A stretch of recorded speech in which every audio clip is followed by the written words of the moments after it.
So hello and welcome, आप सभी लोगों का अगेन बहुत बहुत स्वागत। 2024 और 25 के हिसाब से lecture series, video lecture series का सेकंड पार्ट, चैप्टर का नाम है कॉन्टेम्परेरी साउथ एशिया।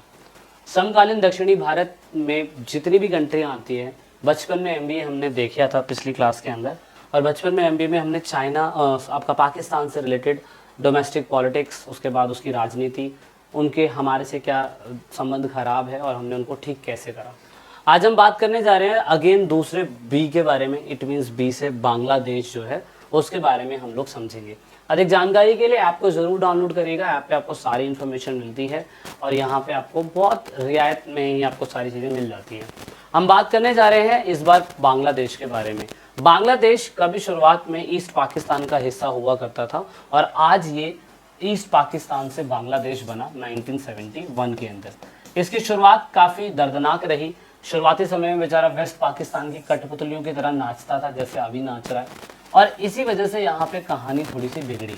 बाद में जाके क्या कहते हैं, वहाँ के बंगाली मुसलमान जो थे उन्होंने कहा कि भैया जो कुछ भी वेस्ट पाकिस्तान का ही पीएम बनता है, वेस्ट पाकिस्तान का ही हेड बनता है, वेस्ट पाकिस्तान का ही मिलिट्री चीफ बनता है, वहीं का व्यक्ति प्रेसिडेंट बनता है, वहीं का व्यक्ति पीएम बनता है, तो भैया ईस्ट पाकिस्तान के लोगों में क्या दिक्कत है? क्या ईस्ट पाकिस्तान के लोग नाचते ही रहेंगे? तो ये बड़ी दिक्कत रही और इसी वजह से आप कहोगे कि ये पूरा का पूरा क्राइसिस चलता है। और फाइनली 1971 के अंदर पूर्वी पाकिस्तान के लिए पाकिस्तान की सरकार भेदभावपूर्ण रवैया अपनाती है, इसलिए वहाँ के लोग आंदोलन करते हैं बाद में, और फाइनली बांग्लादेश एक स्वतंत्र देश बन जाता है। और स्वतंत्र देश बनने के बाद पाकिस्तान, ये जब पाकिस्तान से अलग हो जाता है और बांग्लादेश बन जाता है, तो ये अपने संविधान के अंदर सेकुलरिज्म, डेमोक्रेसी और सोशलिज्म लेके आते हैं। और हमारे खुद के भारत देश जो थे उन्होंने इनकी मदद करी थी अच्छी तरीके से, और दैट इज़ वाई आप कह सकते हो कि उस टाइम पीरियड के अंदर ये देश एक नया रुख लेता है। देश के पहले राष्ट्रपति जो बनते हैं वो है शेख मुजीबुर रहमान। 1975 में शेख मुजीबुर रहमान ने प्रेसिडेंट की शपथ ली और फाइनली संविधान में संशोधन करने चालू करे। संविधान में पहला संशोधन जो इन्होंने करा वो इन्होंने यही करा कि सारी पार्टी हट जाएगी, और ये बहुत बुरा करा, इन्होंने नहीं करना चाहिए था, और सिर्फ अवामी लीग जो है ऑफिशियल पार्टी रहेगी। तो ये बहुत गलत था। मतलब एक तरीके से आप बांग्लादेश को पूरी तरीके से क्या करने जा रहे हो, पूरी तरीके से किसी एक ही पार्टी के हाथों में डालने जा रहे हो, जो नहीं होना चाहिए था। तो ये डोमेस्टिक पॉलिटिक्स उस कंट्री की उस टाइम पीरियड पे थी जब 1975 के अंदर ये पूरी तरीके से पावर में थे। तो ये पावर में थे तो इन्होंने कर दिया। इसी वजह से शेख मुजीबुर रहमान की हत्या भी हो गई थी कि ऐसा नहीं होना चाहिए। और 1979 के अंदर अगर आप देखो तो वहाँ पे जियाउर रहमान जो थे वो पावर के अंदर आते हैं बांग्लादेश के प्रेसिडेंट के रूप में। कब? 1979 में ये पूरी तरीके से पावर में आते हैं और देश में शासन चलाते हैं, और फाइनली इनकी भी हत्या कर दी जाती है। और उसके बाद नेक्स्ट रूलर बनते हैं जनरल HM इरशाद। वो नेक्स्ट रूलर बनते हैं और आप देखते हो कि उनके खिलाफ पूरी तरीके से आंदोलन उनके खिलाफ भी चालू हो जाता है। लेकिन चलता रहा प्रोसेस। आपने बस इतना याद रखना है कि 1971 के बाद ही बांग्लादेश का प्रोसेस जो है थोड़ा बहुत ठीक हुआ था।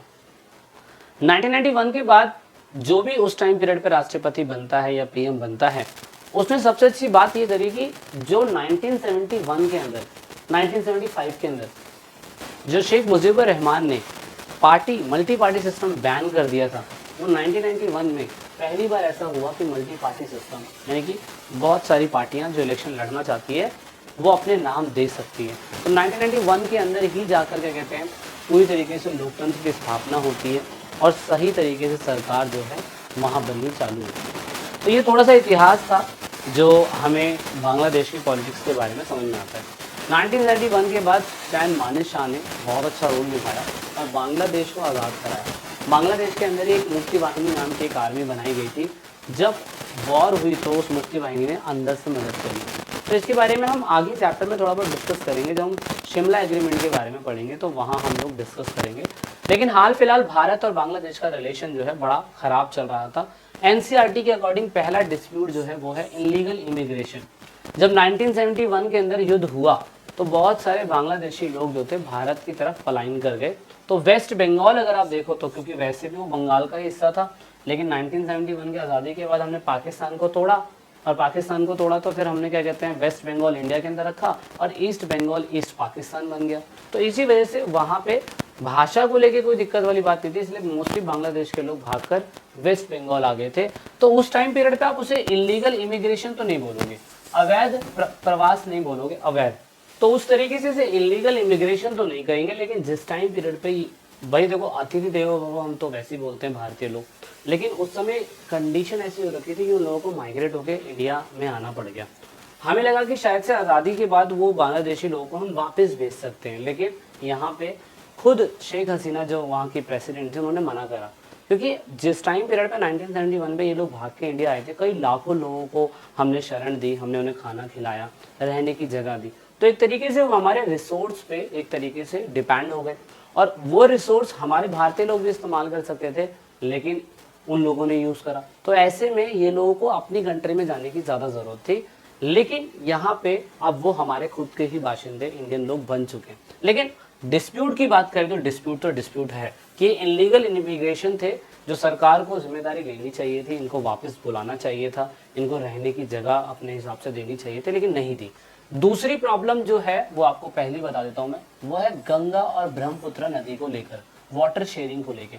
अगर हम गंगा नदी की बात करें तो इंडिया 79% यूज़ करता है, बांग्लादेश 4% यूज़ करता है, जबकि ब्रह्मपुत्र की बात करें तो इंडिया 3.3% और बांग्लादेश 8% ही यूज़ कर पाता है ना। तो ये बड़ी दिक्कत है। इवन जो हमने पिछली क्लास में पाकिस्तान वाला पढ़ा था इंडस रिवर को लेके, तो पाकिस्तान 47% यूज़ करता है, जबकि इंडिया 39% यूज़ करता है। तो ये हमारा पाकिस्तान के साथ डिस्प्यूट था, लेकिन ये गंगा और ब्रह्मपुत्र को लेकर डिस्प्यूट था।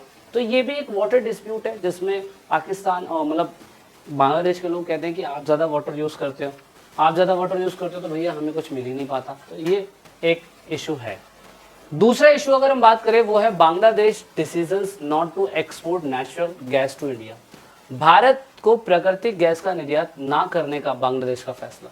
प्राकृतिक गैस जो नेचुरल गैस होती है, जो भारतीय मतलब हमें देना चाहिए इनको, लेकिन ऑफ कोर्स ये नहीं देते, है ना। तो ये एक डिस्प्यूट है, क्योंकि अगर हम नेचुरल गैस की बात करें तो भाई हम नेचुरल गैस तो लाएंगे कहाँ से, हम नेचुरल गैस ला भी नहीं सकते कहीं और से। तो ये भी एक डिस्प्यूट हम कह सकते हैं कि नेचुरल ऑयल को लेके डिस्प्यूट हमें देखने को मिल रहा है। नेचुरल गैस जो होती है वो हमें देखने को मिल रहा है, जो हमें यहाँ से बहुत बड़ी मात्रा में मिल सकता है, लेकिन बांग्लादेश हमें एक्सपोर्ट नहीं करता है।